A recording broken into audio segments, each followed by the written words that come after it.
So at this point, thank you very much to Leah, Aaron, and Seth for stimulating conversations about different ways to consider the contemporary moment here in the North American scene vis-a-vis animals and the consumption thereof.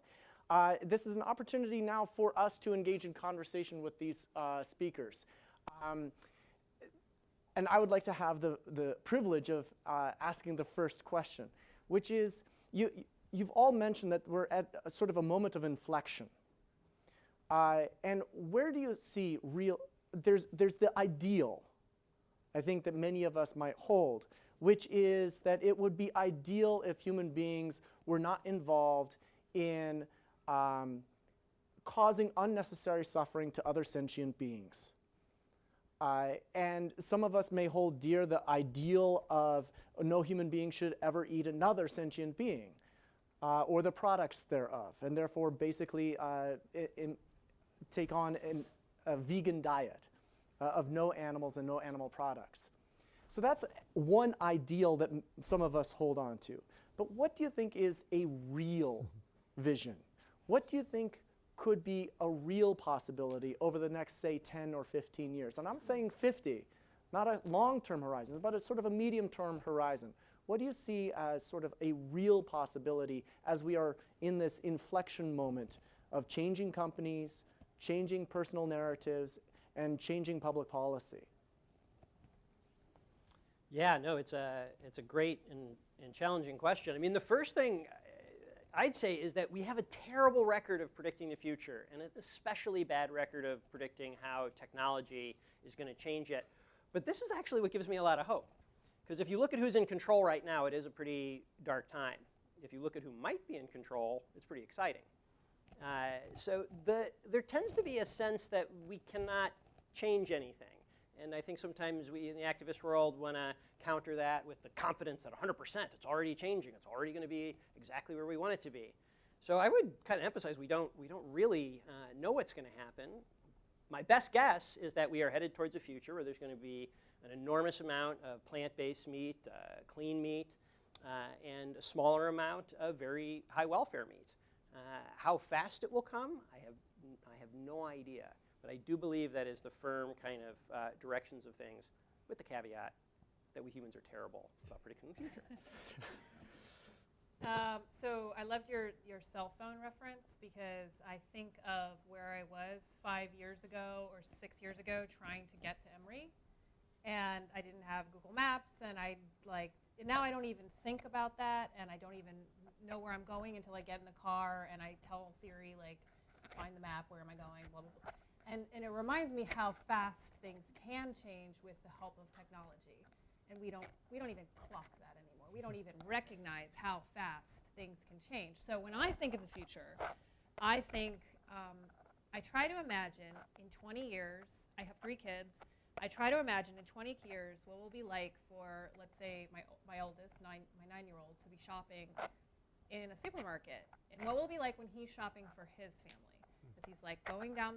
What will the shelves look like? And this is what I imagine. I imagine that the shelves are filled with plant-based proteins and clean meat. And you said that. I don't know if everybody knows what clean meat is, but it's cultured lab meat, which is starting to take off, and I have the privilege of knowing some people that are working on that, and it is going to be at market in 10, 15 years. It will be on your shelves in 10 to 15 years. It's a reality. It's happening right now.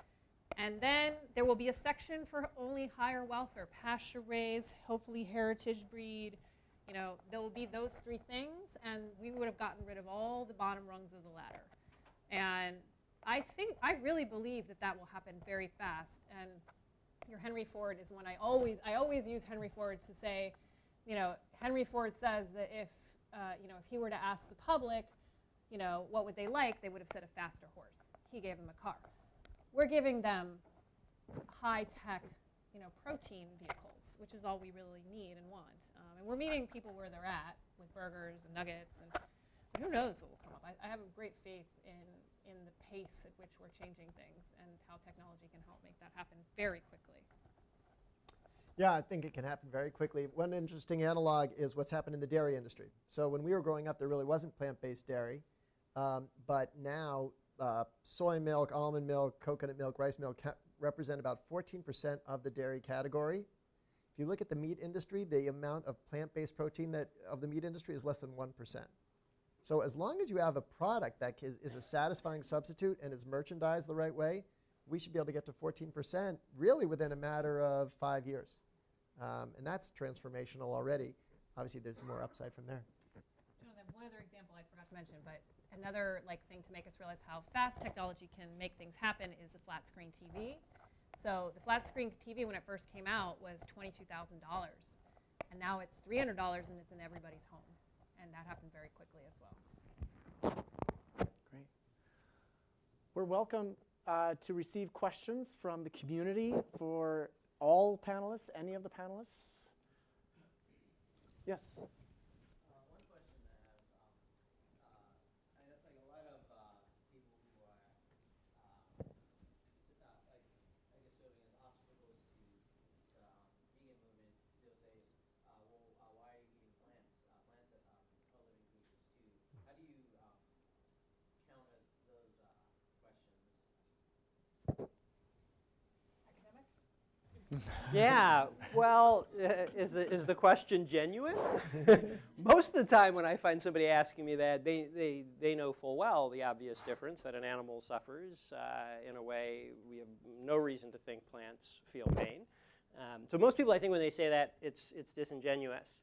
And this is not exactly what you're asking, but I kind of hear this behind your question. When people make a shift to a vegan diet and it challenges other people around them, even if you're not trying to do that, people get defensive. And there is a series of 6 or 7 questions, I could list them to you, that we always get every time, and this is one of them. So I would really understand this primarily. They're not really asking you a question, probably, unless they indicate they have some deep reflections on the unity of life and the connection between plants and animals, and they're really trying to suss out the line between the plant and the animal, and they're reading Derrida, then it's a different situation. But probably it's as a defense mechanism, and often naming it as that is powerful. In the back? First of all, I want to thank you guys for coming to speak with us. But this question is directed to Mr. Goldman. So I read your book, Mission in a Bottle. Great read. Thank you. But what skills and obstacles have you faced in both the tea business and also a meat or plant-based meat product business? And how do you kind of overcome these obstacles? Both Honest Tea and Beyond Meat, each in their own way, are really about a leap of faith. We started Honest Tea, we were selling a drink that was 1/5 the calories of really all the prevailing options. And it was fair to ask, well, why is anybody going to buy this, right? Because it just tastes different to what people were used to. And we had to be able to make people believe, meaning our team and our retailers and our investors, that this was something we could build, we could have an impact if we could make it accessible. And I think with Beyond Meat, too, it's easy to say, oh, I hate veggie burgers. Why would you ever get involved in a veggie burger company? And we have to help people think about not where we are, not how we live now, but what it can be. And so that old paradigm is really the biggest challenge I think we all really face. How do you help people think differently? And the best way to make that happen is to model it, both in your own life and through your products. Have people who are really passionate about it, too. So we have, at both companies, a group of people who just really believe in what we're doing. And then I think we also have been successful in making it accessible. The tone of the other vegetarian companies has been kind of preachy and purist. And someone said the biggest barrier to getting everyone else to be vegetarian are vegetarians, because they're so self-righteous about it. And so, from Beyond Meat's perspective is I want a burger night. I'd love to have our product, see a family pick up 2 hamburgers and 2 Beyond Burgers, and that can feed a family. That we get much more fluid about this. And I think the same with Honest Tea. We are organic, we are fair trade, but we don't, even though we like to think we're helping to save the world, we don't preach that on the bottle. It's got to taste good. It has to be merchandised well. It has to look, when we show the food, it has to look delicious. It has to taste delicious. So those are common elements for both of the companies. I think that it's interesting that all three of you mentioned that food is a site of contestation. It is a site where our imaginations about who we are, imaginations about who we think we are, come into play in our real life world. How do we put our identities literally on our plate? How does our plate both reinforce our identities and reflect our aspirational identities? And so that's why I think that it's really interesting that animals in particular have a really dynamic role to play on our dinner plate, because it's not only reflecting our personal identities, our community's identities, our traditions' identities, but it's also reflecting our imaginations of who we want to be as well. Well, I go a step further, because we don't just put it on our plate, we put it into our bodies. So we are becoming, you are what you eat, but we literally are. So with that, all the decisions, all the moral decisions we make every time we consume something becomes us. And also, you all talked about the waste products that are often associated with traditional meat. Industrial meat processes is very wasteful. It's inefficient. And so we're participating, many of us participate in that inefficient process of getting proteins from plants into our bodies. And then we also produce waste too. So it's a wasteful enterprise, eating. No, I was just saying there's a... Kind of going back to the idea of identity, and particularly what we eat and what we choose to eat, it kind of seems to me like there might be a bit of a disconnect. Going back to compassionate world farming strategy, if the dominoes kind of fall in the order of food services, then fast food, and then retail, it almost seems like they fall in order of where the consumer is least connected to ultimately where they're most connected. But like you mentioned, it's consumer pressure that forces this change to happen. Yep. So it's consumers may say, okay, we want cage-free eggs, but when they ultimately go to the grocery store and have to buy them and maybe spend a little bit more, they don't do it at that point. So what can be done to address that disconnect, or how do you guys feel about that? Yeah, that's very smart what you've just picked up on. So it's by design that retailers are the last, and they would say to us, fine, we'll put cage-free on the shelf, but consumers need choice, right? And we had to, and they would say, that's why that article said we will never get rid of caged eggs, because consumers will always want choice. But there are lines that get established and then changed, and established and then changed. And we can think of things like slavery as one of those sort of lines that was one time acceptable, and then we said, well, yeah, there were lots of arguments like, well, free labor, if we don't have free labor, our economy will fall apart. How will we have cotton? Like all of these same kinds of arguments. And at some point you say, that's not acceptable morally in society anymore. We're changing what's acceptable. And that's what's happening. So I think that the lines are constantly, as a society, being redrawn where we're comfortable. And that battleground is in the retailer. That's where you really see it laid out. But we still won in there. Society still said, it's not okay. This is not okay, and we no longer accept hens being kept in this way. And I think as we move, we are now recognizing that it's not okay to keep animals in these conditions for the purpose of giving us protein. And that's changing the dynamic. And the way I think that's raising the prices of those products in the same way cotton would have been a higher price as a result of changes, but those are the prices we pay for having higher morals, and they're what we want as a society. And then when we come in with alternatives that are cheaper, are more efficient, that are less impact on the environment, that closes the gap, and it creates the ability for these products to be more successful as well. Just wondering, there's an interesting distinction between the first two talks, which were sort of needing to go back before a time, and then the third talk about kind of like science in the future. And I'm just you ever think about marketing this without the word meat? Like in the sense of like giving the scientists like an untethered standard Huh. that says there's a version of protein out there Yeah. that we haven't seen yet. Or, so I'm just wondering if you ever gave that a thought. Yeah, our thought is that we definitely want to give people a point of reference. It has to be in relation to something they have in their life to make it accessible so they know when to eat it. One of Honest Tea's least successful products was we brewed a cacao, so the cocoa ingredient, we brewed it and we made a tea of it. It was called Honest Coconova. It was really kind of an interesting drink, but no one knew, like, what is it? Is it like a coffee drink? Is it a chocolate drink? Is it a tea? Like, nobody knew. We, in order to go after the market, we have to make it clear what we're positioned against. So for us, we did want it. There are some drinks. There's a company called Soylent that sells it's a drinkable Horrible. protein. It's horrible. But it's like, that's not, there's no occasion where there's an analog, right? Like, I don't have liquid. Baby formula. Yeah, maybe yeah, right. If I were drinking baby formula, but as an adult. So if you were marketing to babies, maybe you got something.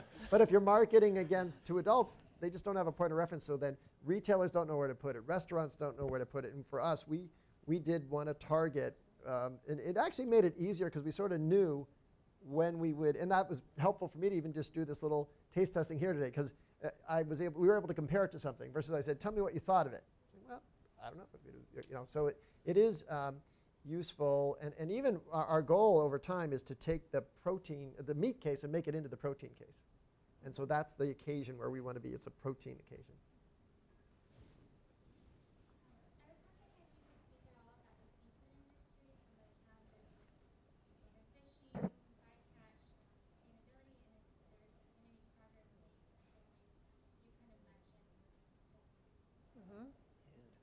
You want to start that, given the work you're doing? Yeah, sure. So when we go to talk to food companies and we've done eggs with them and we're doing broilers, they're like, okay, what's next? Please warn us, like what's coming? And we say fish.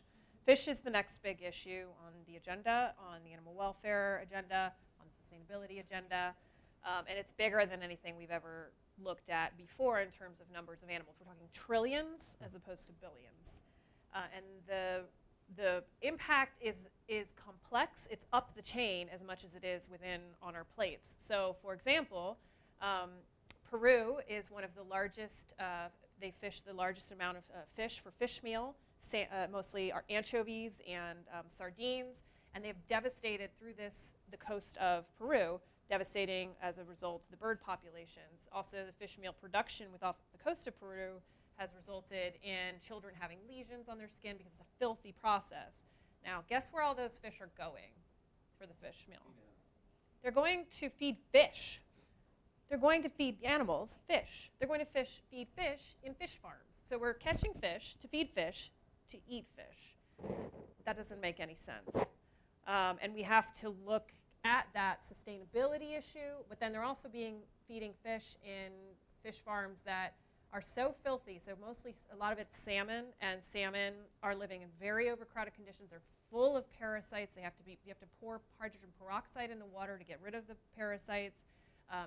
Salmon are a migratory species. They're used to huge spaces. There's nothing. I mean, I almost say to people, don't eat. Just if there's one thing you don't eat fish. If you're a pescatarian, that kills me. It's just, there are standards out there that are trying to address the sustainability side of it, like the Marine Stewardship Council. So they don't do farm fish. They only do wild caught, and their wild caught has some measures, and they're one of the best standards out there, trying to look at sustainability to make sure you're not eating fish that are being overcaught or in places, that kind of thing. But generally, in this country, we are the third biggest consumer of fish in the world as a country.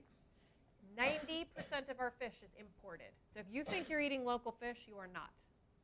90% is imported. And most of that is salmon, and 2/3 of that salmon is farmed. And even the 1/3 that isn't farmed is a lot of it's coming from where there were hatcheries for this baby fish, and then they were let out, and then they were caught again. So we have a really big, can you tell I'm like a little obsessed about this issue? It's the next thing. My team's like, oh God, please stop talking about fish. But it's the next thing we need to address. It's a really big problem. I don't have an easy answer. We're trying to figure out what would be the ask. What's the improvement there? It's going to be tough. Yeah, what I would add is, one, keep an eye on what CIWF is doing, because they're just really doing some cutting-edge research to figure out how we operationalize this, how we move it forward. What I've been thinking a lot about is how we get people to care about fish, that issue of narrative. So I worked with Jonathan for 3 years on eating animals, and when we went deep in the research on sea animals, that's what blew us away. By the way, it's also what was most edited out of the book. About 1,000 pages were written for that book, and then it gets edited down. And the largest amount of material that got removed was dealing with sea animals, because it was overwhelming. Because when you say cattle, you're dealing with one species. There were 27,000 species of fish, according to Wikipedia. When I started that research, there were I don't know what it is now, but it's thousands more than that now, because we're still discovering species of fish. And the woman who spoke mentioned bycatch, which is the issue I want to make sure everybody understands, because that's what blew me away the most. So you not only have the problem of thinking about the fish that you're eating or the sea animal that you're eating, but a lot of the techniques of catching involve catching all of these other animals. And in some industries, it's not just like, 10% of the catch was animals we didn't want to, which is what I would picture. In the shrimp industry, it's sometimes 98% of the mass that they take out of the ocean, they dump back dead into the ocean. And then that 2% is what they take off. It's devastating. What the scientists have shown, there's a fellow, Daniel Pauly, whose work I especially recommend to anyone, but they are actually able to measure that we are reducing the biomass and the diversity of our oceans. Think about this. Our oceans, which were once the deep oceans, which we couldn't even fathom. So we're literally pulling out more biomass than can replace, and we're replacing complex food webs with many, many different species, because what's happening is we're eating off a carnivorous species, and so the species below it, what's going to happen to that species if I kill all its predators?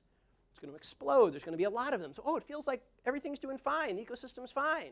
There's lots of these other fish now, and then they fish those down, and the next one. But what do you end up with? If you keep doing this, you end up eating jellyfish.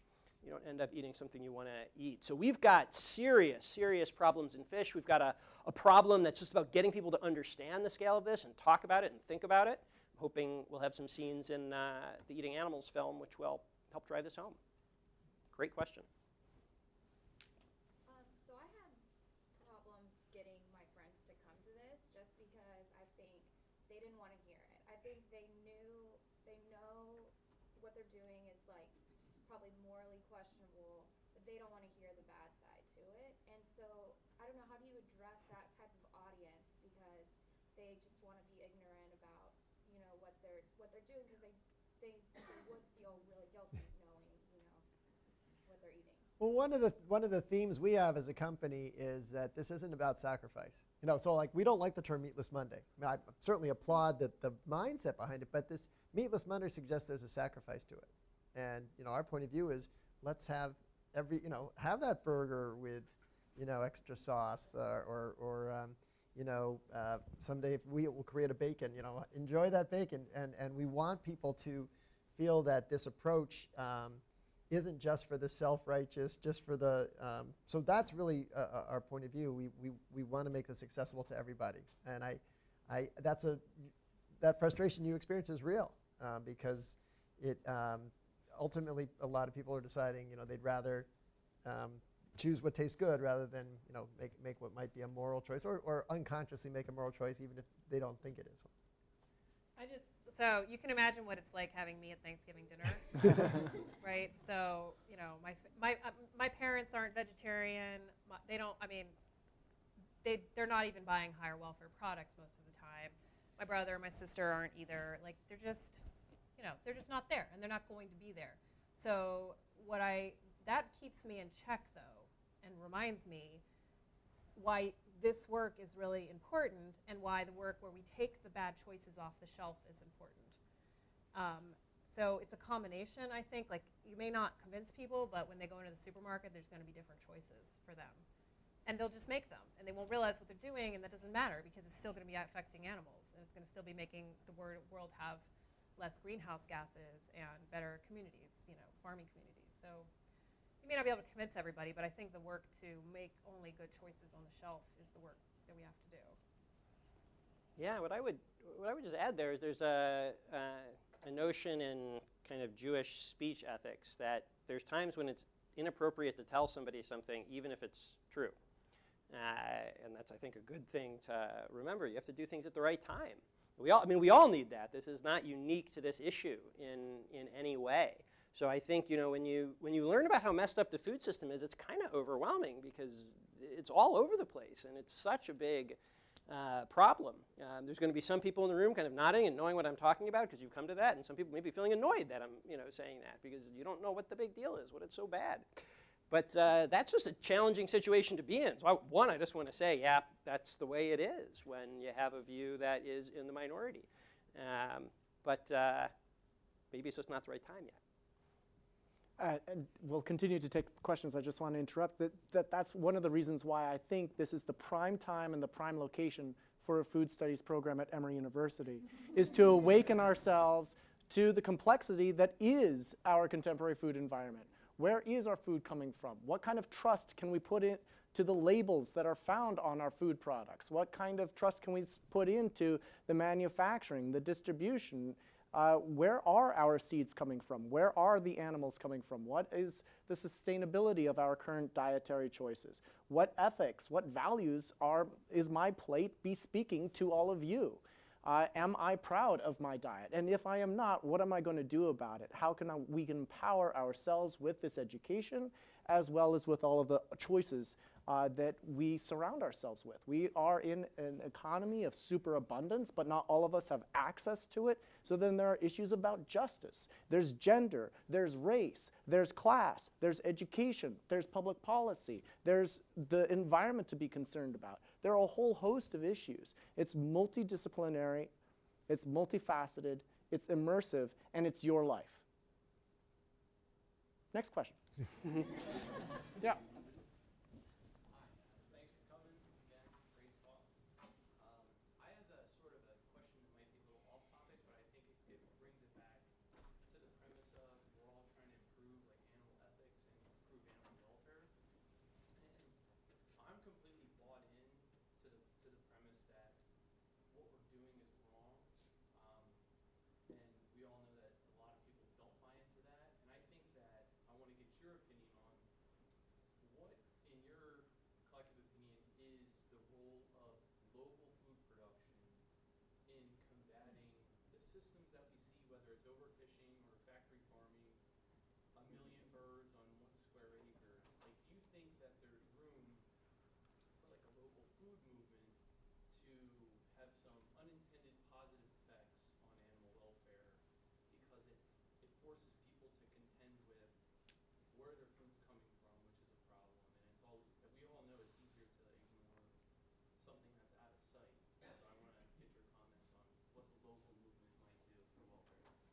I think you actually kind of answered your own question in a really delightful way. Yeah, I think it does by bringing people closer to their food and closer to the chains, usually make people more sensitive to the issues. So if you're talking to folks at your farmer's market and making a point of buying locally, you're going to, you may not be as much as going to the library and studying to learn about it, but you're going to start to learn about it, and it's going to have a visceral emotional connection, especially if you're speaking to the people who are raising the animals or raising the food.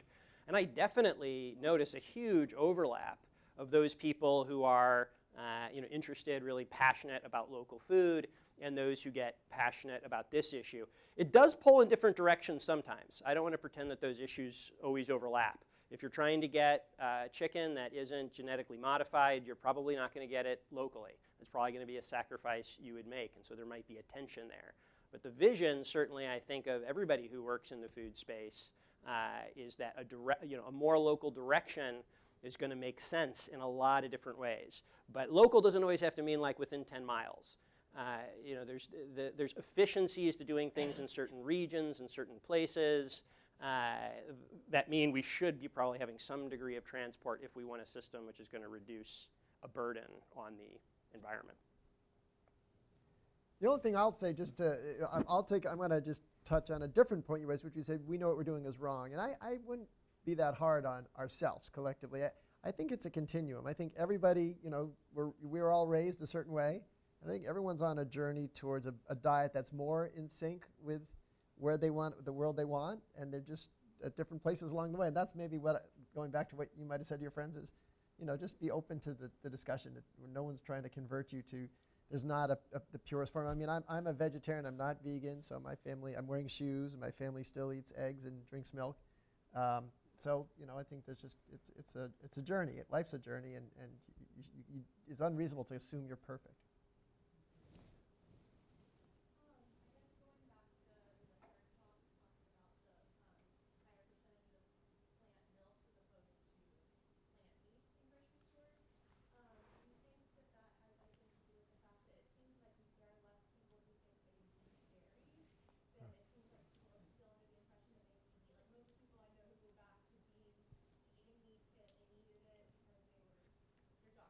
Yeah, they got anemic or something like that.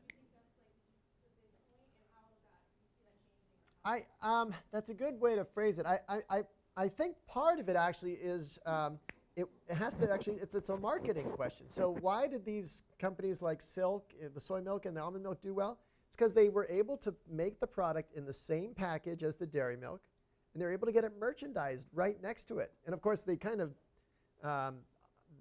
dirty secret is that almond milk doesn't have protein. So people who drink dairy milk and then switch to almond milk thinking they're getting as much protein, they're not. It's one of the reasons I'm really glad I'm on the board of a company called Ripple, which makes a plant-based dairy which uses pea protein, and it has as much protein as dairy milk. So I think it's actually I don't want to say it's a marketing, it's a strategy. And that's one of the reasons we know we need to get our product merchandised in the meat section, and it needs to be packaged and look similar to the product it's replacing. What I would say, just to back up your intuition, there's only a couple really clear things that have come out of food studies, academic food studies, that hold true cross-culturally. And one of the things you'll get in an introductory textbook on food studies, first chapter, is that meat attracts way more regulation, way more interest, way more intensity than any other food. And this is true cross-culturally and throughout time. There is something about meat which captures our imagination. There's something about eating animals, or at least it used to involve only eating animals. A lot of, I think, the question is, what does that category meat become? Can we have things that we think of as authentically meat that don't have animals? If we can, that's a revolution right there.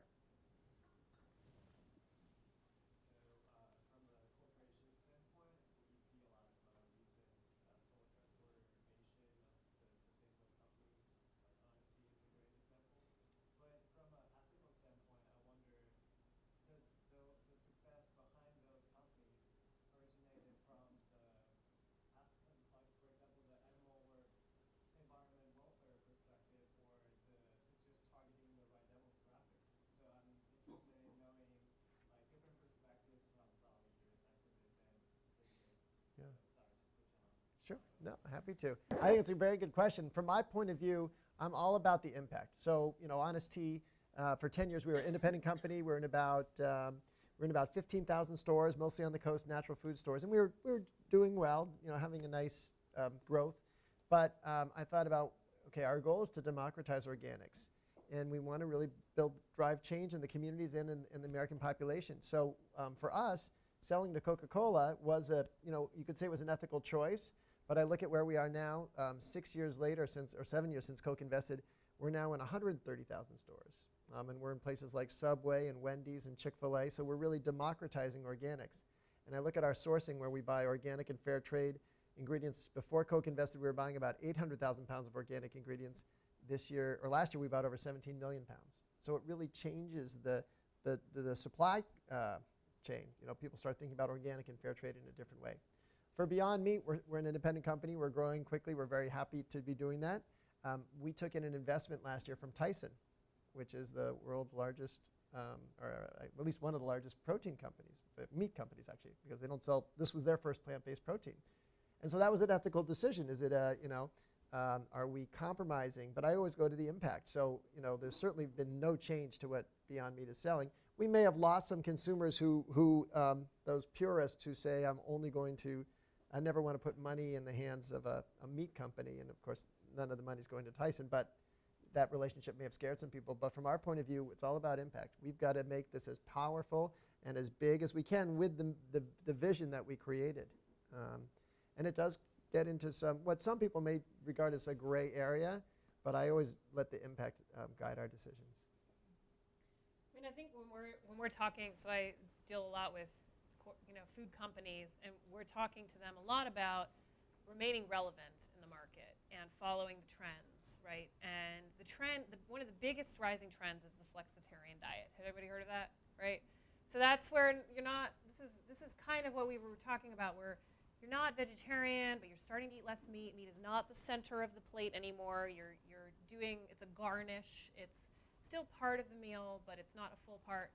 And you're probably also beginning to think where that meat's coming from, and you're choosing, higher welfare meats because of those ethical lines we've drawn. And you're saying, I'm not going to eat like this, so I'll take the same budget that I had this week for meat, and I'm going to buy less meat at higher welfare. And it starts to change the amount of animals that are actually being killed and raised and killed every year.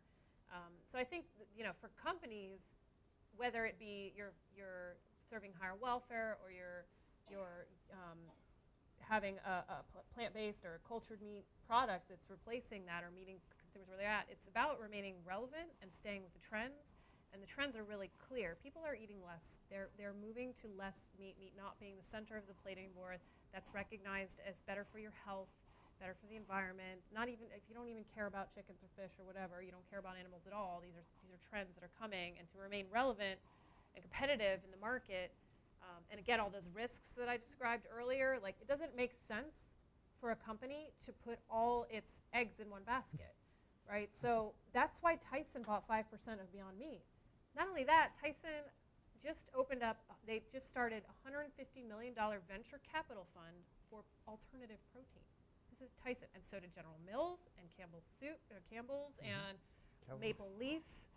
They've all started venture capital funds for alternative proteins right now.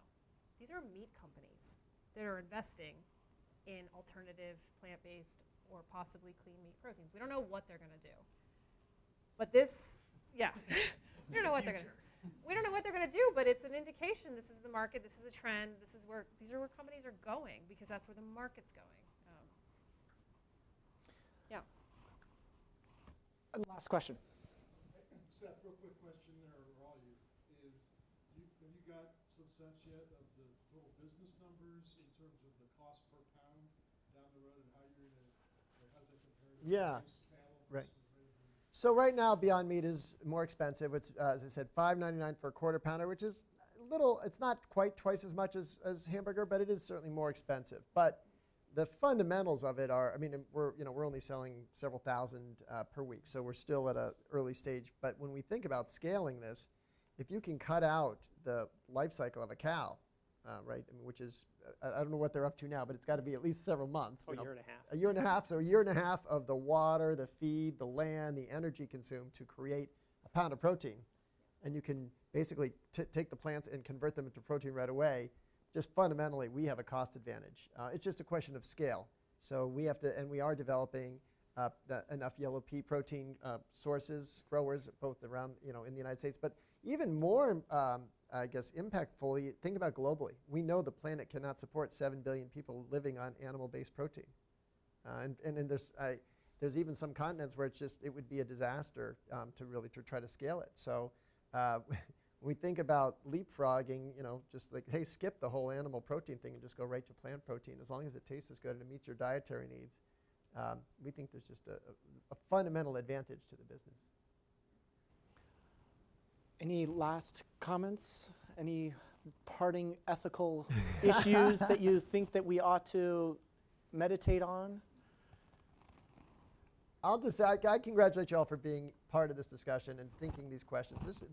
It is absolute. No one has the answers. There's certainly no one way to do it. We all were raised a certain way, so it's really wonderful to have a chance to explore and think about these things. And if you haven't tried a vegan diet or a vegetarian diet for a week, you should.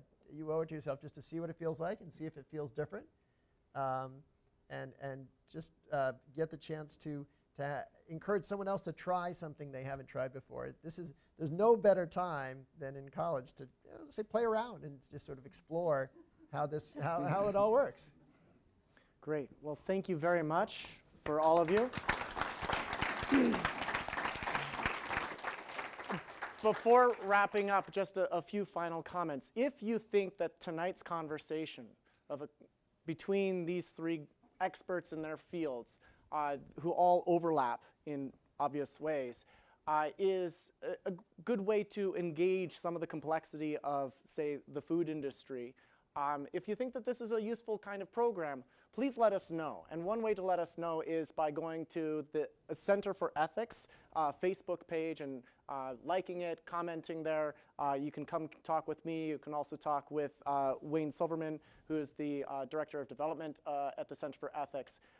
We're really interested in the impact of an event like this and perhaps moving forward with other such public-facing kinds of conversations.